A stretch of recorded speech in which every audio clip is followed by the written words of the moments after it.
Have any of you all ever talked to a youngster and they was just belly aching, complaining about some circumstances in their life, and you said, "Oh, you ain't been through nothing, youngster," and they begin to tell you all the little things that's major to them, but you have been through what they talking about, multiplied.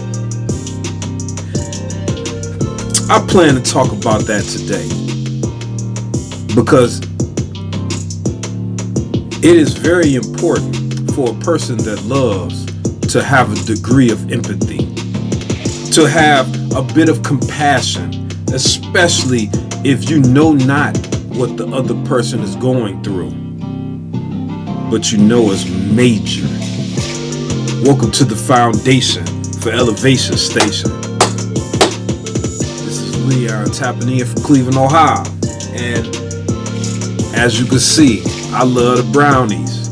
Well, I'm almost a non-fan, but I've been waiting so long for my team to kick some tail and win that thing. We ain't won one since '64. We need to get one.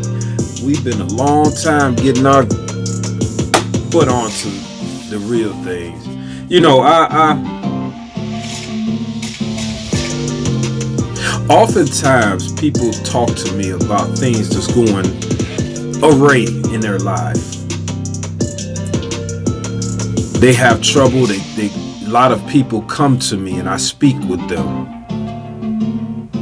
I have such a perspective from so many angles in this life. I'm able to help a whole lot of people. Maybe I don't make it seem so cool or try to, uphold to a certain, way of delivering a falsified perception as too often is done in today's dating society. What I mean is, I'm real. And I talk about the aspects of our life. I know y'all probably heard that screaming as an elevator, people going at it. If I wasn't on here, I probably went and seen what happened. Man, my business sometimes.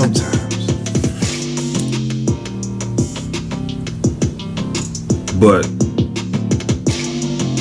I always love to give someone a perspective so they can move forward in life more confidently and with more information and know-how.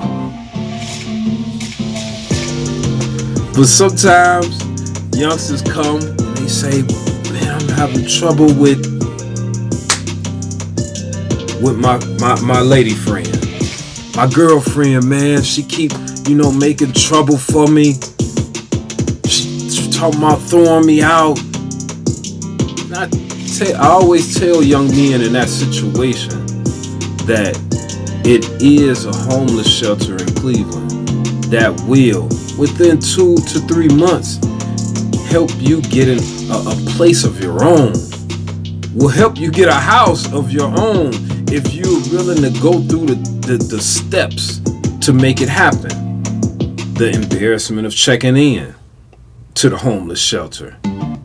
You should never allow yourself to be placed in a situation where you can't be comfortable and live life on the terms you have set forth to the caliber of life you want to live. So sometimes I laugh and I say, "Excuse me for laughing, young man. I've been through that. I can help you with that easily. But first, let me tell you a tale about how I did worse than you in this situation." And I tell them a story about my past where,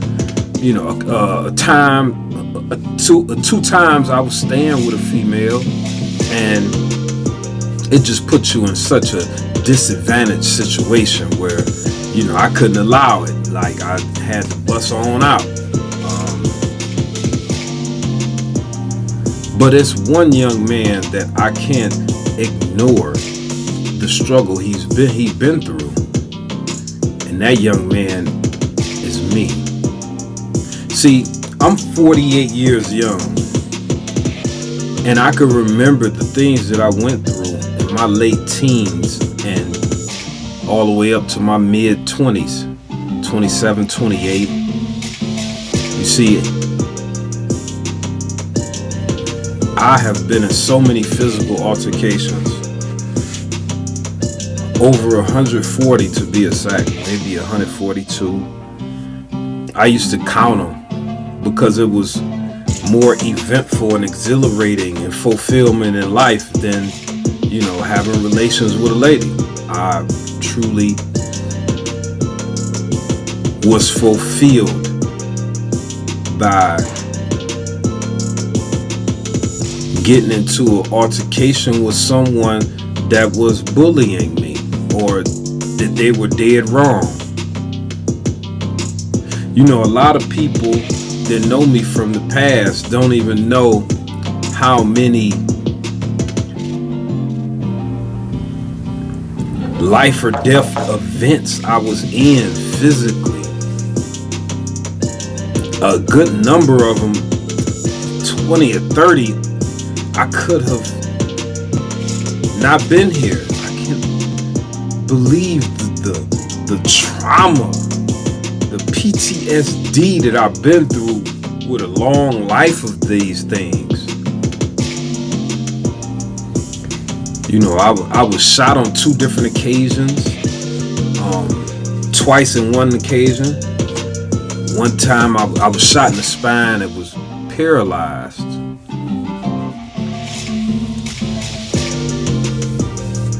For 3 months.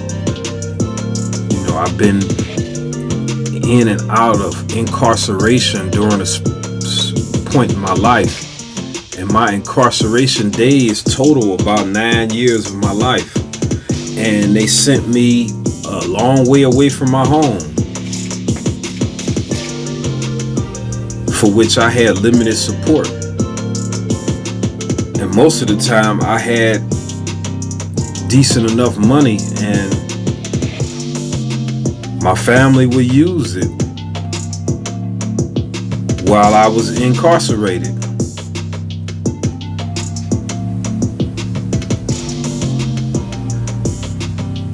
That's just a little bit of the things that I've been through in my life. And still, today I would look at me in the face, the younger me, and say, boy, you ain't been through nothing. Because it just don't compare for what I'm going through at this point. Like, all that is, it just, if you guys can imagine being away from your family with limited, no interaction, no phone, hardly no letters at all, where you 1,000 miles away from your home for 3 and 4 years. I did that twice in my life, where I was maybe 600 miles away and 1,000 miles away another time, and I sucked it up. I don't know how,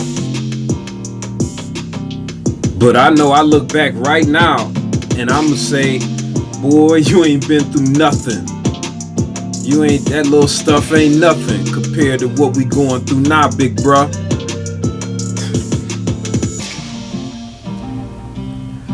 Man, I'm a bad mother. I am bad. But I take it upon myself even to empathize with people that's going through things that are so insignificant to the natural me.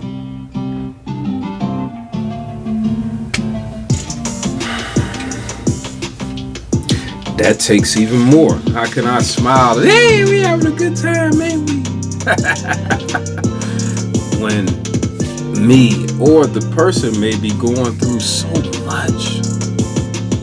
It takes a hell of a degree of wherewithal, like fortitude, I am. I want to say I love you, and never forget to reach out. Console a person when you fully understand that this person that's in need of love, you can be the person that fills a void that person will never ever forget. Why not be there for a person and be a mainstay in their existence for the rest of their existence? That's why the people that know me, the people that really know me, they'll never forget me. No matter if they love me or hate me, they'll never forget me, because I love like no one else. It may irritate some people, but I care. And that's one reason I talk a lot. We got all these rules to, say how a person wouldn't talk a lot, or this and that and the other. Well, I was always against all those rules. They say, oh man, a dude that talk a lot can't fight. Or they might say, oh, a dude with wisdom don't talk a lot. It's all type of little sayings that's, I guess, usually true. I'm a different guy. I'm a guy that believes that we can do better with loving our families, our community, the people we come into contact with on a daily basis. We must begin to empathize with the pain that our neighbors, that our loved ones are going through.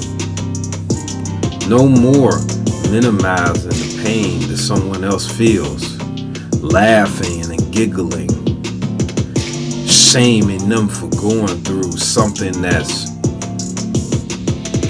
demonstrative to their existence.